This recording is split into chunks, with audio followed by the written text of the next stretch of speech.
우리 하나님 말씀 보겠습니다. 출애굽기 20장 17절입니다. 출애굽기 20장 17절 말씀. 구약성경 113페이지. 우리 오늘 10계명 마지막 계명입니다. 열 번째 계명 우리 함께 본문을 읽고 살펴보도록 하겠습니다. 제가 17절을 같이 읽겠습니다. 시작. 내 이웃의 집을 탐내지 말라. 내 이웃의 아내나 그의 남종이나 그의 여종이나 그의 소나 그의 낙이나 모든 내 이웃의 소유를 탐내지 말라. 아멘. 오늘 이제 열 번째 계명이죠. 10계명 마지막 계명입니다. 탐내지 말라. 이제 탐욕과 이제 자족함에 대해서 우리 말씀을 함께 좀 나누도록 하겠습니다. 이제 이 열 번째 계명, 이 열 번째 계명의 특징이 있습니다. 어떤 영역을 다루냐면 그 동안에는 뭐 살인하지 말라, 간음하지 말라, 다 무엇이죠? 뭐 도적질하지 말라, 행동에 대한 것인데 이 열 번째 계명은 탐내지 말랍니다. 그 어디에 대한 영역입니까? 마음에 대한 영역입니다. 그래서 열 번째 계명의 특징은 마음의 문제를 다룬다는 것이죠. 여러분, 우리의 마음과 행동은 밀접하게 연관이 되어 있습니다. 누군가 행동을 보면 그 마음이 어떠한지, 그 사람의 됨됨이, 뭐 중심, 마음을 우리가 읽을 수 있습니다. 반대로 마음에 있는 것도 이게 때가 되면, 어떤 조건이 형성되면 밖으로 이렇게 표출이 되죠. 이렇듯 마음과 행동은 긴밀하게 연결되어 있다는 것을 우리가 알 수 있습니다. 그리고 10계명, 열 번째 계명은 탐내지 말라입니다. 지금까지의 계명은 이렇게 행동에 대한 것을 다루었지만 열 번째 계명은 행동이 아니라 그 행동의 원인이 되는 그 마음의 영역을 다루고 있습니다. 세상의 법은 외적인 행동만을 다룹니다. 그렇죠? 외적인 행동을 보고 뭐 이렇게 잘못이 있다 없다를 다루는데 하나님의 법은 외적인 행동뿐만 아니라 무엇도 판단하십니까? 마음도 살피시고 판단하십니다. 우리의 중심을 보시는 하나님이심을 우리가 잘 알고 있죠. 사실 열 번째 계명에 이르기 전까지는 나름 계명을 잘 지켰고 또 스스로 자신을 괜찮게 나는 이 정도면 괜찮아, 나 뭐 하나님 잘 섬겼고 다른 신을 예배한 적도 없고 부모님 나름 잘 공경하고 용돈도 따박따박 드리고 뭐 살인한 적도 없고 뭐 도적질 뭐 한 적 없고 뭐 생각도 한 적 없어, 막 이렇게 이렇게 나름 자신이 있었는데 이 열 번째에 이르면 우리의 입장이 좀 달라지죠. 행동으로는 안 지었지만 마음의 영역은 좀 다를 수 있기 때문입니다. 그래서 이 열 번째 계명 앞에서 나는 죄인입니다라고 고백하지 않을 사람이 이제 없습니다. 누구도 그랬냐면 사도 바울도 그랬습니다. 사도 바울. 이 사도 바울은 가말리엘이라고 하는 굉장히 유명한 그 율법학자 문하에서 율법을 배우고 철저하게 지키는 생활을 했습니다. 스스로 생각할 때도 나는 율법에 있어서는 거의 흠이 없어, 이렇게 자부하면서 살아왔었죠. 그런데 바울이 이 하나님의 계명을 어긴 죄인임을 깊이 깨닫게 되는 결정적인 계기가 있었습니다. 바로 열 번째 계명의 의미를 알았을 때죠. 로마서에 나옵니다. 로마서 7장 7절과 8절 같이 한번 읽겠습니다. 로마서 7장 7절과 8절. 여러분 프린트에 있는데 같이 한번 읽겠습니다. 시작. 율법으로 말미암지 않고는 내가 죄를 알지 못하였으니 곧 율법이 탐내지 말라 하지 아니하였더라면 내가 탐심을 알지 못하였으리라. 그러나 죄가 기회를 타서 계명으로 말미암아 내 속에서 온갖 탐심을 이루었나니 이는 율법이 없으면 죄가 죽은 것임이라. 아멘. 예, 바울은 율법에 흠이 없을 정도로 자부할 정도로 깨끗하다고 생각을 했었는데 열 번째 계명 앞에서, 열 번째 계명이 뭐죠? 탐내지 말라라고 하는 이 마음의 영역을 다루는 이 계명 앞에서 탐심의 죄가 가득 들어차 있는 자기 자신의 모습을 발견하게 됩니다. 예. 그리고 이렇게 고백을 한 것이죠.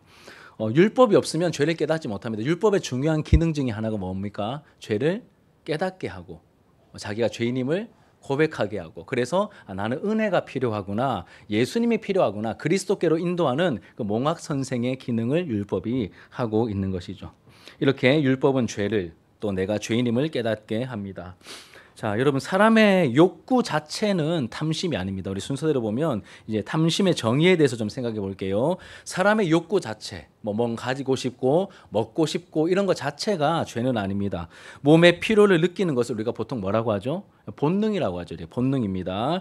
그런데 이 탐욕 혹은 탐심이란 이제 비정상적인 욕심, 하나님이 금하신 방법을 이제 금하신 것은 하나님이 금하신 것을 추구하는 어떤 욕망, 필요한 것 이상을 더 많이 요구하는 것을 탐심 혹은 탐욕이라고 말합니다. 이게 쉽게 정리하면 이렇습니다. 하나님이 정해놓은 범위를 벗어나서 욕구를 추구하는 것. 추구하는 것 자체가 잘못된 건 아니에요. 그런데 하나님이 정해놓으신 범위를 벗어나서 욕구를 추구하는 것을 우리가 탐심이라고 하고, 이 탐심은 죄죠. 학생들이 많기 때문에 학생들의 예를 들어볼게요.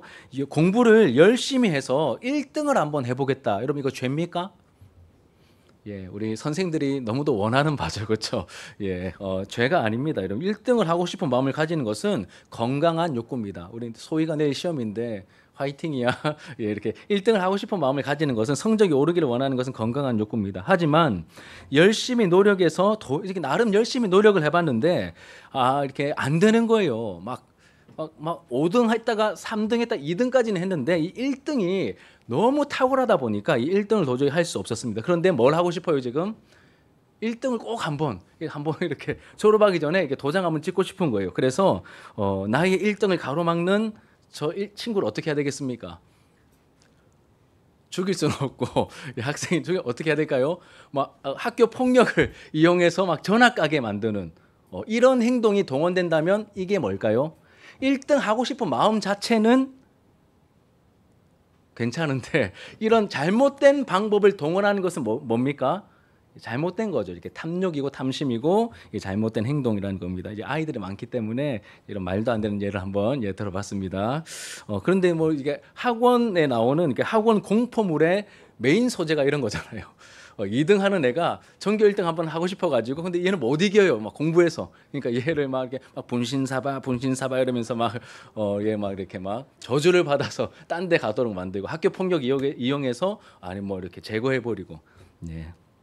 예를 든 겁니다. 그리고 탐심은 여러분 모든 죄의 뿌리가 되죠. 모든 죄의 뿌리가 됩니다. 살인, 간음, 도둑질, 거짓말 등은 모두 탐심으로부터 시작이 됩니다. 탐심은 모든 죄의 뿌리가 됩니다. 탐심으로부터 시작되는 건 마음에서부터 시작이 됩니다.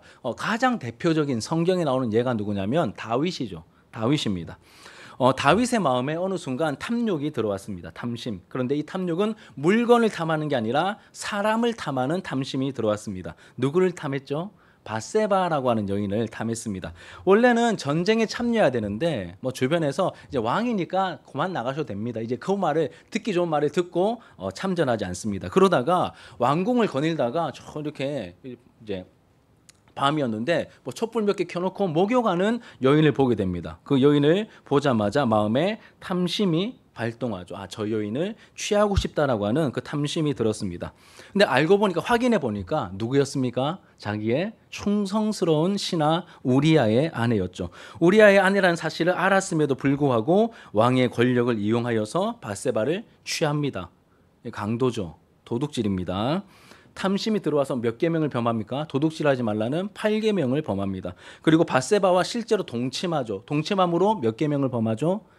간음하지 말라는 7계명을 범합니다. 그리고 자신의 죄가 이제 탄로나기 직전에 그 죄를 감추기 위해서 이제 우리아를 데려다가 아내하고 동침하라고 했는데 너무 충성스럽다 보니까 동침하지 않습니다. 그러니 어떻게 합니까? 그 죄를 가리기 위해서 우리아를 작전을 이용해서 사지로 몰아넣고 공격했다가 우리아만 놔두고 너희들 다 빠져라. 그러니까 혼자 남으니까 죽게 되죠. 무슨 죄죠? 살인죄죠. 이렇게 탐심으로 말미암아 여러 가지 죄악들이 나타나게 됩니다. 이 모든 죄의 뿌리, 열매, 모든 이 죄의 열매의 뿌리, 시작이 무엇입니까? 마음의 탐심입니다. 그래서 탐심은 모든 죄의 뿌리에 있다는 것을 우리가 알게 되죠. 그럼 대표적인 탐심들, 대표적인 욕심들이 있을 겁니다. 예를 들면 물욕, 그리고 이제 물질이 가지고 싶어하는 욕심, 또 높아지고 싶은 명예욕, 성욕, 여러 가지가 있을 텐데 크게 두 가지를 살펴볼게요. 첫 번째 물욕입니다. 물욕, 물질에 대한 욕심이죠. 여러분, 우리 사람은 뭘 가지고 있습니까? 영혼이 있는데 몸이 있죠. 이렇게 몸이 있습니다. 사람은 다 몸을 가진 존재이기 때문에 살아가는데 몸의 필요를 느낍니다. 여러분, 뭘 입고 오셨어요? 옷을 입고 왔죠. 이제 옷을 입고 왔으면 몸의 필요를 느끼죠. 그런데 이런 몸의 필요들은 대부분 뭐로 다 해결할 수 있습니까? 몸의 필요는 다 뭐로 해결할 수 있죠? 돈이죠, 그렇죠. 왜 이렇게 순진한 척 하십니까? 돈입니다, 돈. 돈으로 다 해결할 수 있습니다. 그래서 사람들은 돈을 더 많이 가지려고 합니다. 이게 물욕입니다. 물욕은 돈 욕심이죠. 이제 돈 욕심, 쉽게 말해 돈 욕심입니다. 질문입니다. 자, 여러분 얼마가 필요합니까? 예원아 얼마가 필요해? 얼마면 되겠어? 드라마 대사죠, 그렇죠? 얼마만 되겠어? 네, 얼마가 필요합니까? 이제 예를 들기 위해서 그 미국의 유명한 이렇게 석유 재벌이 있습니다. 설교 때 많이 인용되는 이름 세 글자인데 혹시 아십니까? 록으로 시작합니다. 록펠러라고 하는 들어봤죠? 록펠러 회장님이 있습니다. 예, 록펠러 회장님이 관련된 일화인데 돈이 많은 그 회장님 일대의 일화입니다. 어떤 한 기자가 신문 기자가 와서 그 회장님께 록펠러 회장님께 이렇게 질문했다고 합니다. 회장님, 돈이 많으신데 앞으로 돈을 얼마나 더 가지고 싶으십니까? 돈을 얼마나 더 벌고 싶나요?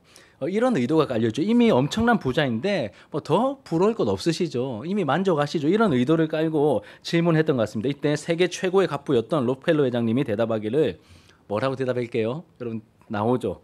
프린트에 답이 나와 있죠. 뭐라고 했습니까? 1달러만 더. 지금 있는 상황에서 1달러만 더. 이게 무슨 뜻일까요? 아직 나는 만족하지 못한다는 뜻입니다. 그렇게 많이 가졌는데도 1달러만 더. 조금만 더 가지고 싶다는 뜻이죠. 여러분 사람은 돈이 아무리 많아도 결코 만족하지 못하는 존재입니다. 제가 저를 봐도 돈이 요만큼만 있으면 좀 괜찮을 것 같은데 근데 그만큼 생기면 좀 더 있으면 좀 더 괜찮을 그 생기면 또 좀 더 이 사람의 이제 마음입니다. 우리의 마음이 그렇게 작동하죠. 있으면 더 가지고 싶은 것이 바로 돈 욕심입니다. 그래서 무서운 것이죠. 그래서 성경은 돈 욕심에 대해서 강력하게 경고합니다. 잠언에 굉장히 많고 성경 곳곳에 많습니다. 디모데전서 6장 10절 같이 한번 읽어볼게요. 시작. 돈을 사랑함이 일만하게 뿌리가 되나니 이것을 탐내는 자들은 미혹을 받아 믿음에서 떠나 많은 근심으로써 자기를 찔렀도다. 돈을 사랑함이 뭐가 됩니까? 일만하게 뿌리가 된다. 이것을 탐내는 자들은 이 돈을 탐하는 자들은 미혹을 받아 믿음에서 떠나 많은 근심으로써 자기를 찔렀다. 이렇게 말합니다. 누가 생각 안 나세요? 돈 욕심 부리다가 결국에는 망하게 된 대표적인 케이스. 힌트. 예수님의 12제자 중 하나. 누구입니까? 가룟 유다죠. 그렇죠. 가룟 유다입니다. 이런 이유 때문에 여러분 우리는 이 돈 욕심, 물욕에 대해서 자신을 점검해야 되는데 이것을 점검하는 좋은 두 가지 방법이 있습니다. 좋은 두 가지 방법. 첫 번째는 뭐냐면 여러분 잘 들으세요. 헌금 생활입니다. 내가 물욕이 있는가, 내가 돈 욕심이 있는가 살펴보는 첫 번째 중요한 방법은 헌금 생활입니다. 왜냐하면 우리가 8계명에서 이미 배웠듯이 성경적인 물질관에서 가장 중요한 전제가 뭐라고 했습니까? 우리 도둑질하지 말라. 이거 성경적 물질관 배우면서 가장 중요한 전제가 뭐였죠? 모든 것이 다 누구의 것입니까? 하나님의 것이죠. 하나님의 것입니다. 나는 주인이 아니고 청지기라는 신앙 고백, 너무너무나 중요한 신앙 고백. 이 신앙 고백이 살아 있어야 됩니다. 근데 이것이 흔들리는 순간 하나님의 것을 하나님께 드리는 이 헌금이 아깝게 느껴지는 마음이 생길 때 신앙의 위기가 찾아온 것이죠. 물욕이 작동하고 있다는 뜻입니다. 이런 사람의 마음에는 물질에 대한 탐심이 이미 자리하고 있는 것이죠. 우리에게 있는 모든 것은 하나님이 주인이시고 하나님이 맡기신 것입니다. 그리고 우리에게 필요한 물질과 또 필요를 때를 따라 공급해 주실 것을 우리 믿을 때 그 하나님의 신실하심을 오늘 오전에 배웠듯이 미쁘신 그 하나님을 신실하신 하나님을 우리가 믿을 때 신뢰할 때 우리가 하나님께 하나님의 것을 기쁨으로 기꺼이 즐겁게 드릴 수 있는 것입니다. 내 게 아닌데 하나님 주신 건데 꼭 내 거인 것처럼 아까워서 드리지 못하는 모습은 여러분 너무 큰 착각이죠. 욕심이 작동하고 있다는 겁니다. 우리가 다 주의하셔야 됩니다. 두 번째는 나누고 베풀려는 마음입니다. 나누고 베풀려는 마음. 내가 평소에 나누려고 하는 마음을 가지고 있는가를 살펴야 됩니다. 그럼 어려운 이웃을 볼 때 그게 꼭 돈이 아니더라도 시간이 되었든 아니면 재능이 되었든 뭐가 되었든 이것을 나누고 싶은 마음이 있는가. 만약에 없다면 내 안에 뭐가 작동하고 있는 거죠? 이것도 이게 욕심이, 탐심이 작동하고 있다는 뜻입니다. 한번 주머니에 들어간 것을 이렇게 절대 이렇게 나오지 않는 그러한 사람이 되어서는 안 되겠죠. 다음에 쓰겠다는 다짐만 날마다 가질 뿐 다른 사람에게 베풀 줄 모른다면 우리가 회개해야 됩니다.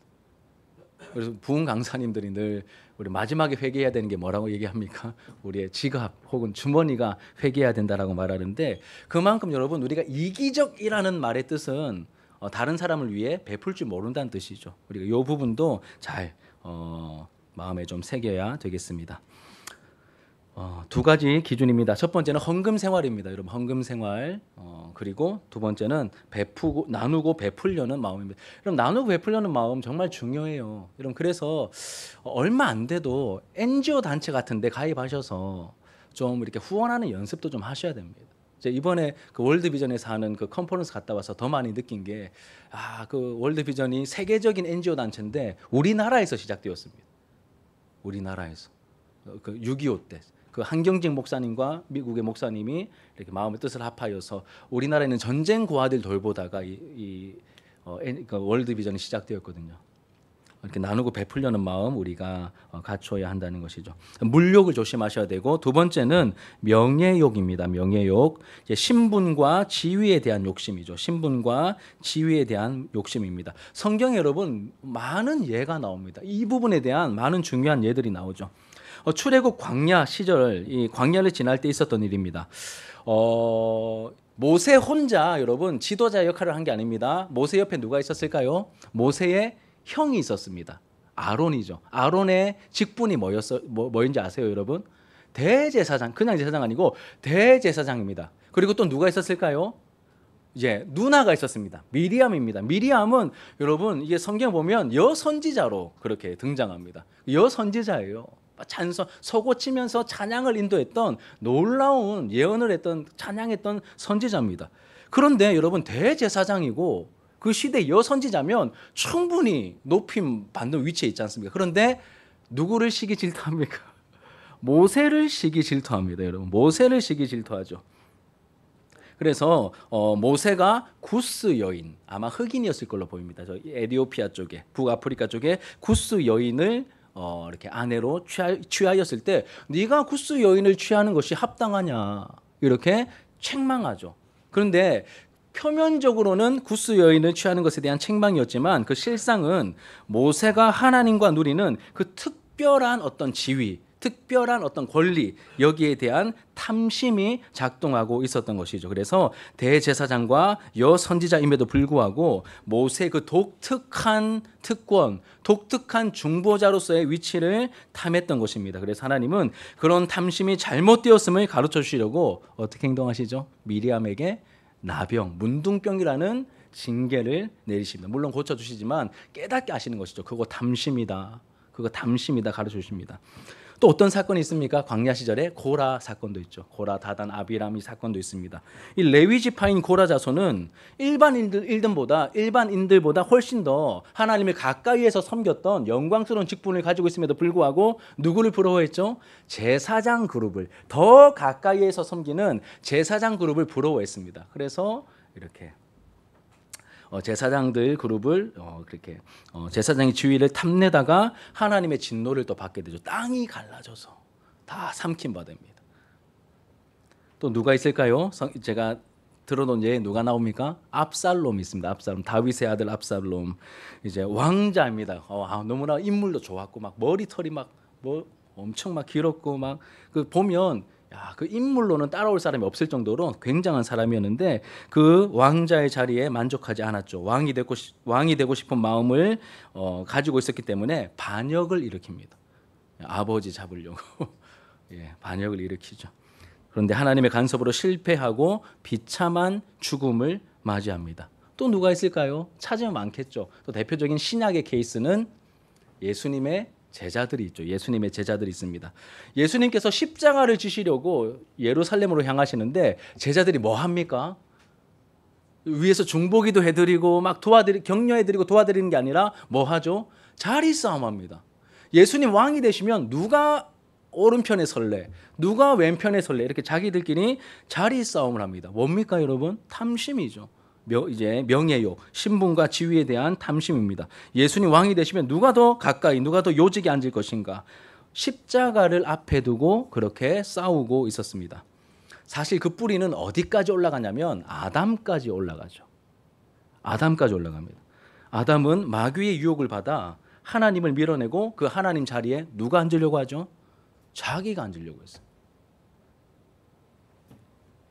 교만의 뿌리가 저 끝까지 다 있음을 우리에게 알려주십니다. 결국 여러분이 탐심의 영역 가운데 이 명예욕은 교만의 죄를 다루고 있고 그 뿌리가 아담에까지 이어지며 근본까지 살펴보니 결국은 내가 하나님의 자리에 앉으려는, 내가 다 좌우지하려고 하는 이런 모습으로 나타나는구나라는 것을 우리가 깨닫게 됩니다. 자, 그럼 세 번째로 여러분, 이러한 탐심이 생기는 이유는 무엇일까요? 탐심이 생기는 이유, 이런 탐심이 왜 생길까요? 우리가 탐심을 이기기 위해서는 탐심의 원인을 분명하게 알아야 됩니다. 진단이 정확해야 바른 처방이 내려질 수 있기 때문이죠. 성경에서 탐심을 뭐라고 말하냐면 탐심은 곧 우상숭배다 이렇게 말합니다. 대표적인 두 구절, 에베소서 5장 5절 같이 읽겠습니다. 여기에 정년이라고 되어 있는데 정년이 아닌 정령입니다. 정령. 자, 시작. 너희도 정령 이것을 알거니와 음행하는 자나 더러운 자나 탐하는 자 곧 우상 숭배자는 다 그리스도와 하나님 나라에서 기업을 얻지 못하리니. 예. 정령 알거니와 음행하는 자, 더러운 자, 탐하는 자. 탐하는 자를 뭐라고 말하죠? 우상 숭배자라고 말합니다. 골로새서 3장 5절 뭐 비슷한 뉘앙스의 말인데 9절인데 같이 읽어봅시다. 시작. 그러므로 땅에 있는 지체를 죽이라. 곧 음란과 부정과 사욕과 악한 정욕과 탐심이니 탐심은 곧 우상숭배니라. 탐심을 강조하는데 곧 뭐라고 말합니까?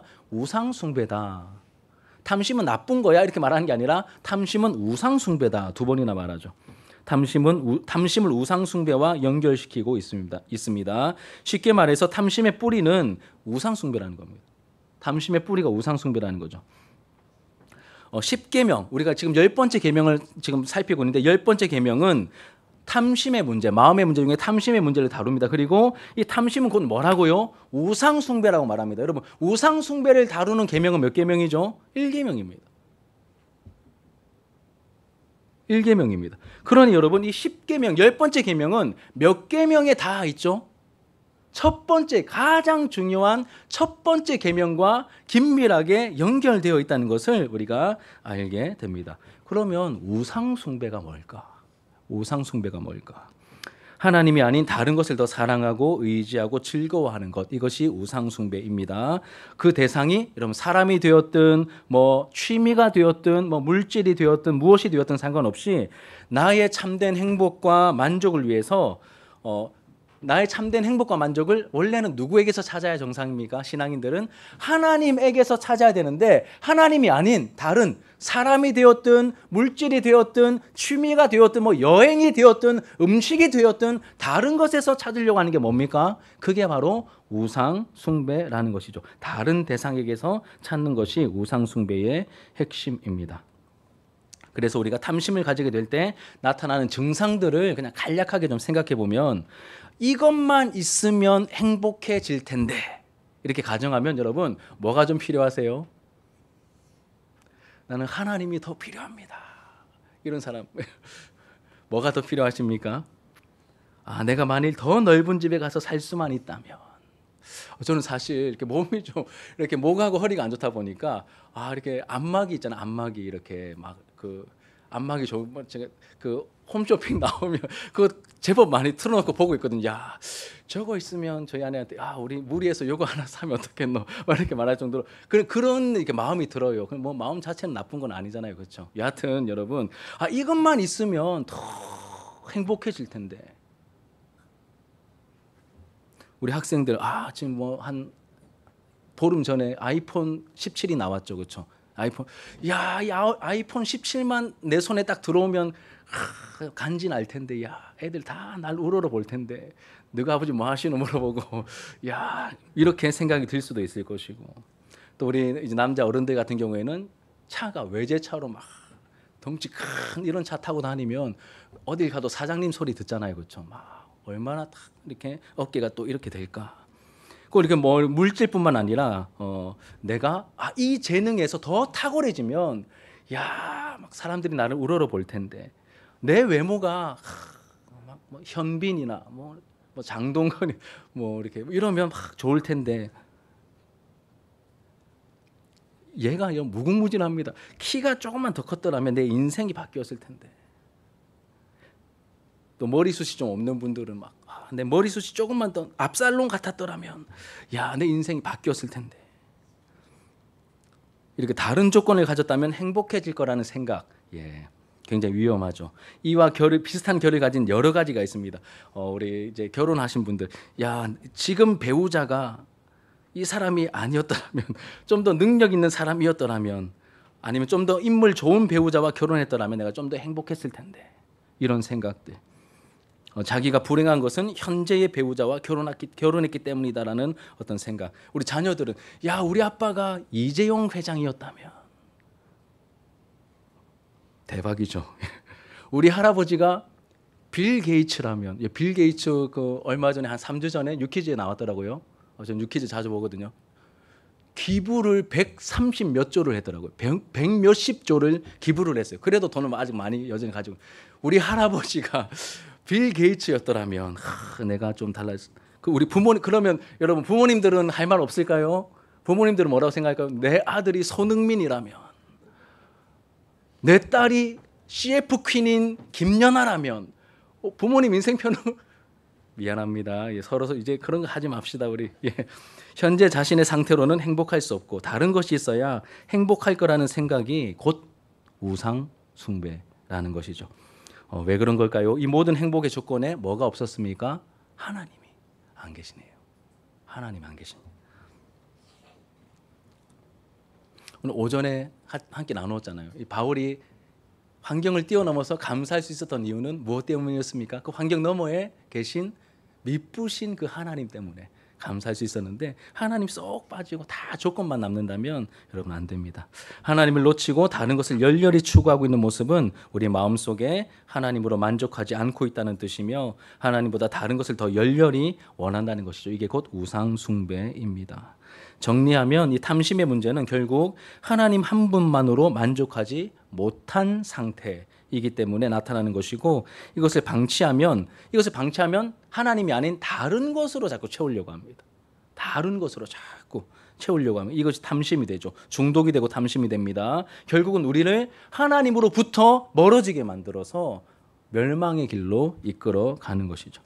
자, 이제 마지막입니다. 탐심에 대한 성경적인 치료법입니다. 탐심에 대한 성경적인 치료법. 어떻게 하면 탐심에서 벗어날 수 있을까?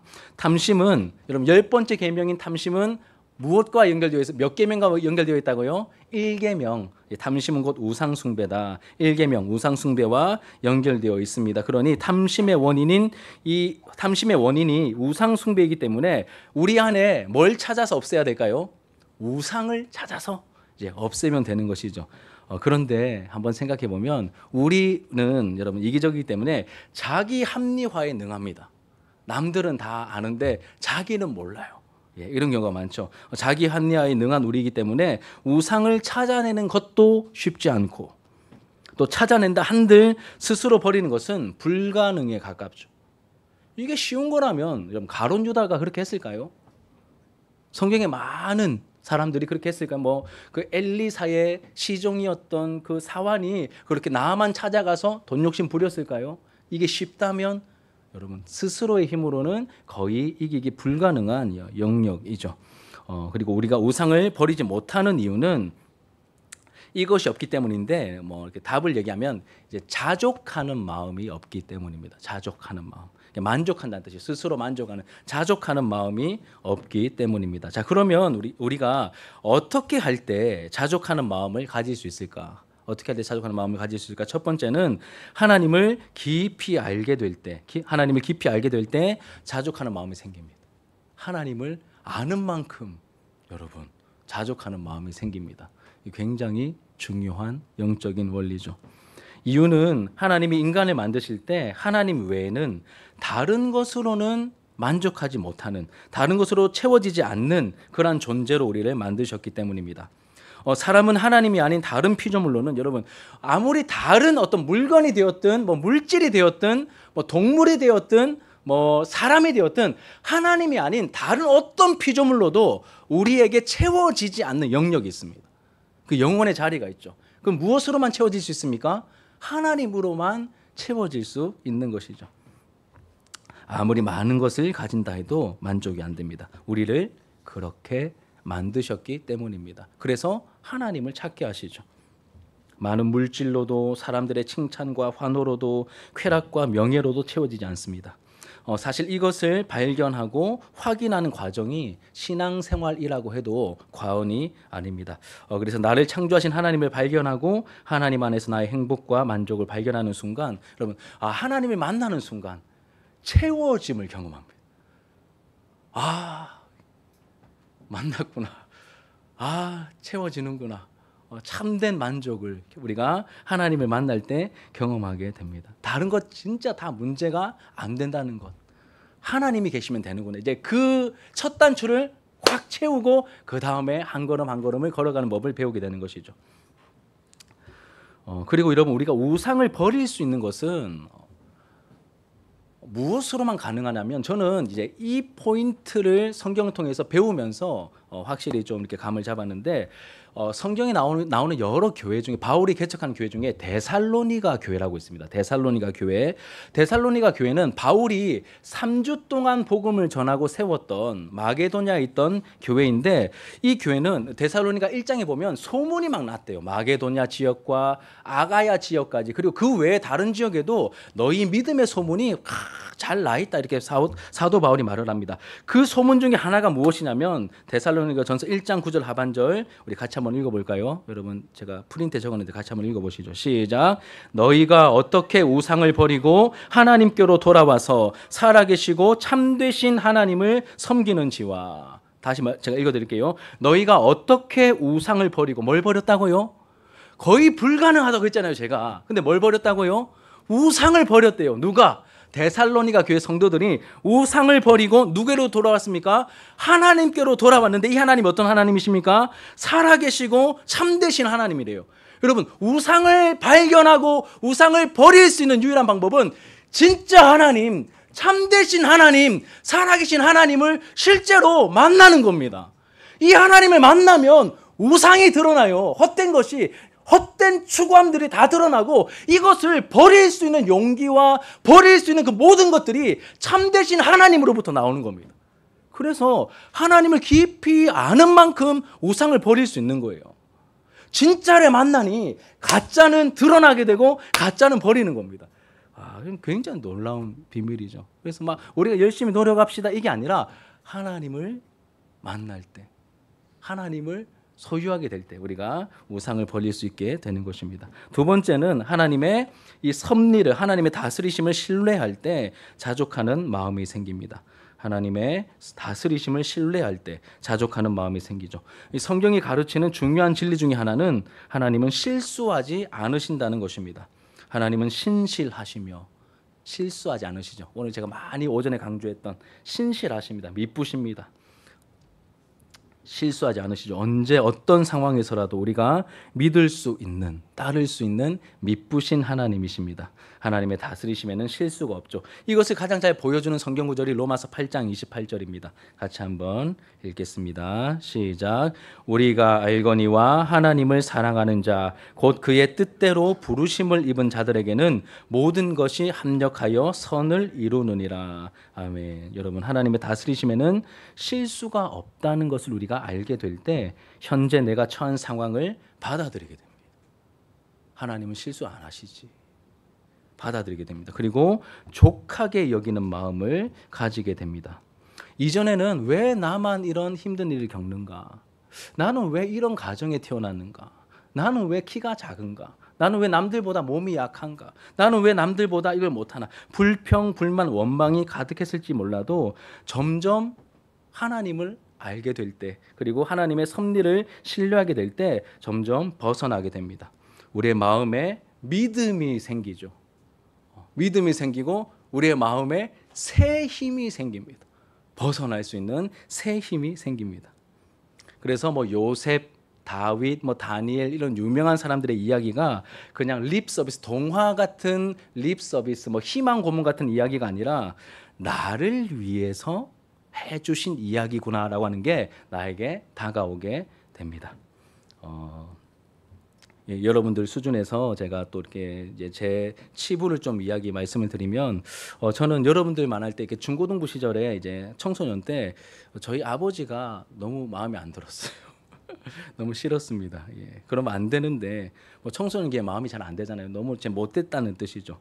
청소년기에도 그랬고 20대 초반까지 그랬습니다. 좀 신앙을 너무 강요하시고 이름도 아빠 마음대로 사무엘이라고 지어가지고 어딜 가도 그렇게 나쁜 짓도 마음껏 못합니다. 이름 물어보면 막 깨갱이에요. 막 더 나쁜 짓 하고 싶은데 이름이 뭐야? 또 그 부분에 대한 거짓말은 또 잘 안 나와요. 그래서 막 뭐 이렇게 한동안은 큰 맘 먹고 가명도 쓰고 제 가명이 현민이었거든요. 최현민. 나쁜 짓 할 때 최현민. 예. 막 이름도 마음대로 사무엘로 지어놓고 막 헌금은 많이 하시면서 우리 용돈은 안 주시고 아무튼 너무 그런 게 싫었습니다.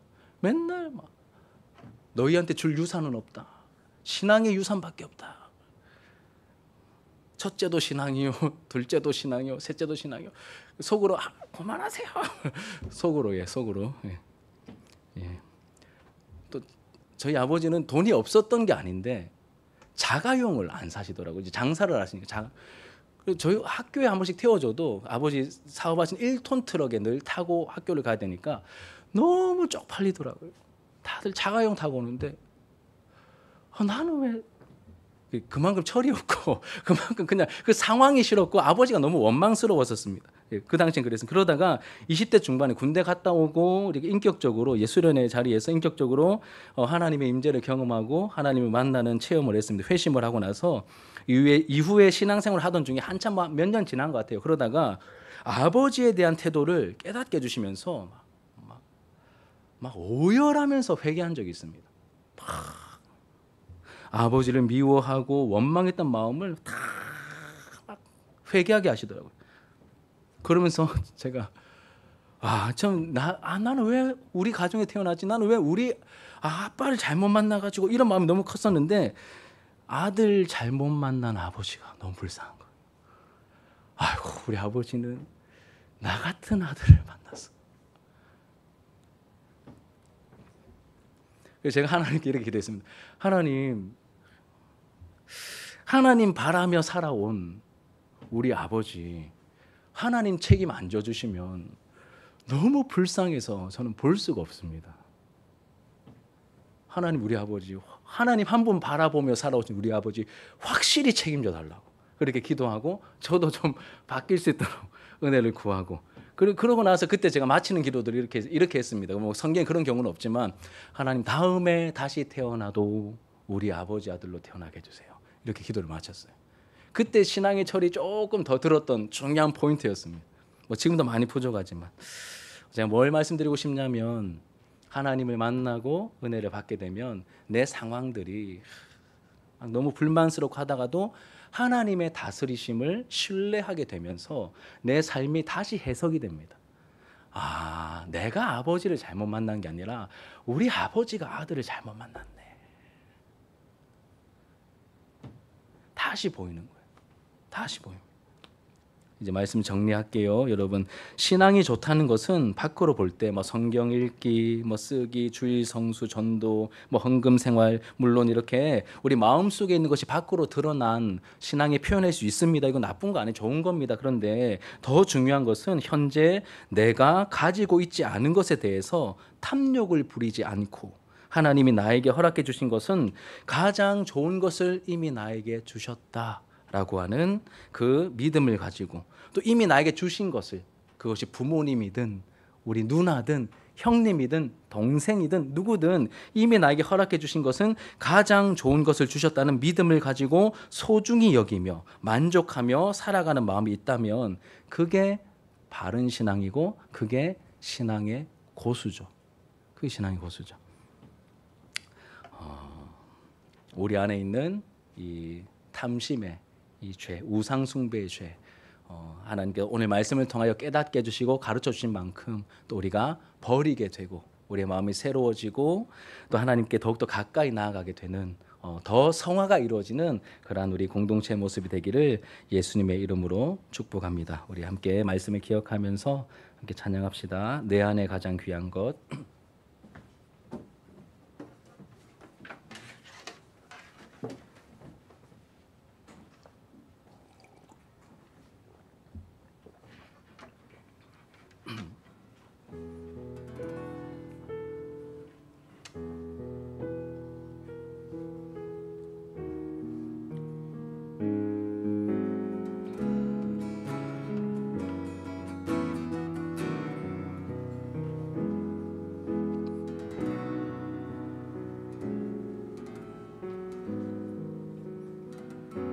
D 코드로 쓰는 거예요. 잠시만요.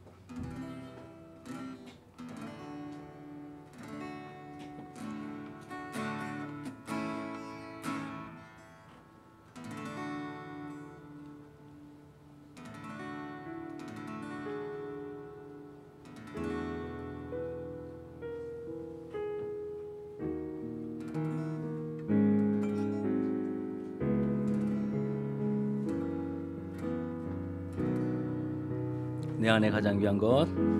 내 안에 가장 귀한 것 예수를 알미라.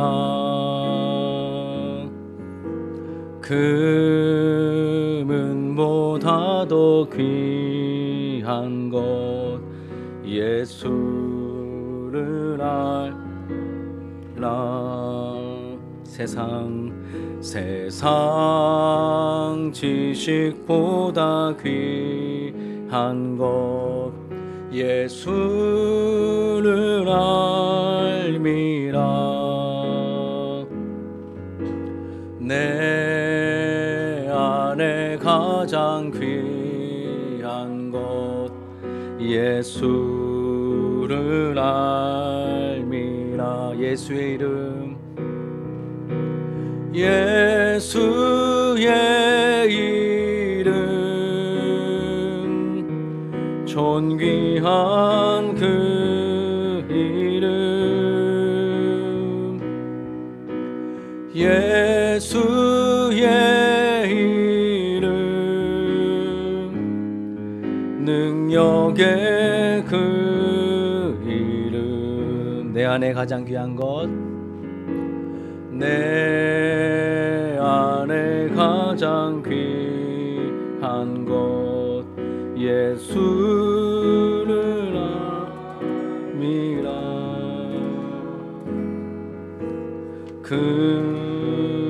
금보다 더 귀한 것 예수를 알미라.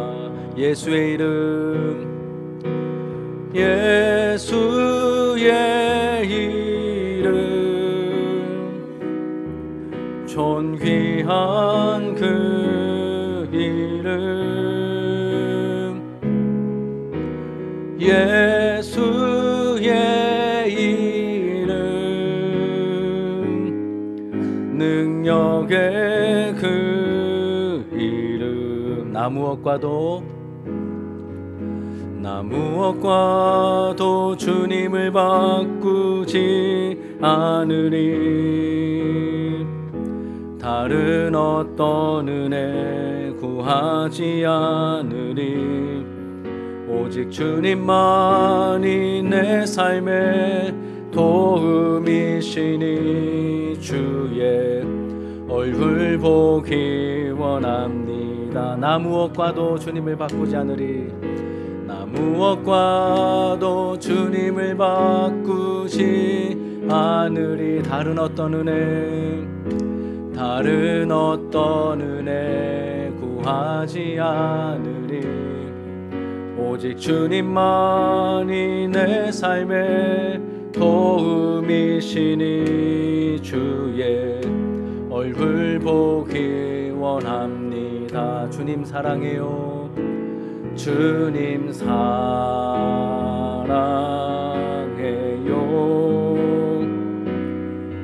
마음과 정성 다해 하나님의 신실한 친구 되기. 주님 사랑해요. 온 마음과 정성 다해 주님 사랑해요.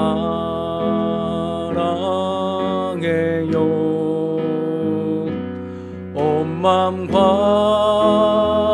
정성 다해 하나님의 신실한 친구 되기 원합니다. 아멘.